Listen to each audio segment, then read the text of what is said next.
Bonjour à tous et bienvenue sur la chaîne. Aujourd'hui, on va parler d'un sujet qui traverse les siècles, les cultures et les cœurs. L'amour, mais pas n'importe lequel. Je vais vous raconter 5 histoires d'amour vraies, intenses, parfois tragiques, mais toujours inoubliables. Certaines ont changé le cours de l'histoire. D'autres ont inspiré des chansons, des films et même des livres entiers. Alors, installez-vous confortablement et préparez-vous à plonger dans les plus belles histoires d'amour jamais racontées. Retour au XIIe siècle en France. Abélard est un philosophe respecté. Héloïse, une jeune femme brillante, il devient son professeur, puis son amant. Mais leur amour est interdit. Quand l'oncle d'Héloïse découvre la liaison, il fait castrer Abélard. Ils sont séparés à jamais. Elle entre au couvent. Lui devient moine. Ils ne se reverront plus, mais s'écrivent toute leur vie. Leurs lettres sont bouleversantes et témoignent d'un amour aussi profond que tragique. L'histoire de Cléopâtre et Marc-Antoine est digne d'une tragédie grecque.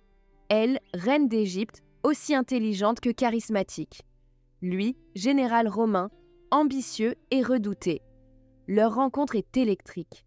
Ensemble, ils défient Rome, provoquent une guerre et finissent par tout perdre. Pourchassé par les ennemis, Marc-Antoine croit que Cléopâtre est morte. Il se suicide.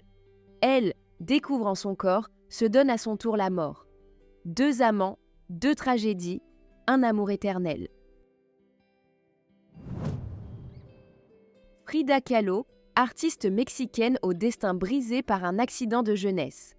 Diego Rivera, peintre célèbre, engagé, passionné. Leur amour est une tempête, infidélité, dispute, séparation, mais toujours ils reviennent l'un vers l'autre. Frida dira « J'ai subi 2 accidents dans ma vie. Le premier c'est le tramway, le second c'est Diego. » Et pourtant, elle l'aimera jusqu'à sa mort. Leur histoire est peinte à travers ses œuvres, vive, tourmentée, authentique. Voici une histoire d'amour et de science. Pierre et Marie Curie se rencontrent à Paris, 2 esprits brillants, 2 passionnés de recherche. Ensemble, ils découvrent le radium, le polonium et changent le monde. Mais leur lien va bien au-delà des laboratoires. Ils s'admirent, se soutiennent, s'aiment. Quand Pierre meurt tragiquement en 1906, Marie est anéantie. Mais elle continue leur travail et devient la première femme à recevoir un prix Nobel, puis un deuxième. Leur amour a laissé une empreinte radioactive. Elle est la voix de la France. Lui, le boxeur le plus célèbre de son époque. Quand Édith Piaf rencontre Marcel Cerdan, c'est le coup de foudre. Mais il est marié et vit au Maroc. Ils s'aiment en secret, follement. Pour la rejoindre à New York, il prend un avion. Mais l'appareil s'écrase. Édith est dévastée. Elle lui dédiera sa chanson la plus célèbre, Hymne à l'amour. Jusqu'à la fin de sa vie, elle portera le deuil de son grand amour.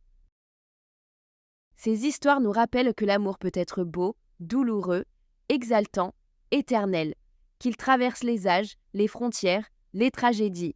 Et vous, laquelle de ces histoires vous a le plus touché? Dites-le moi en commentaire. Et si vous en connaissez d'autres, partagez-les. Si cette vidéo vous a plu, pensez à liker, vous abonner et activer la cloche pour ne rien manquer. Merci d'avoir regardé, prenez soin de vous et aimez fort.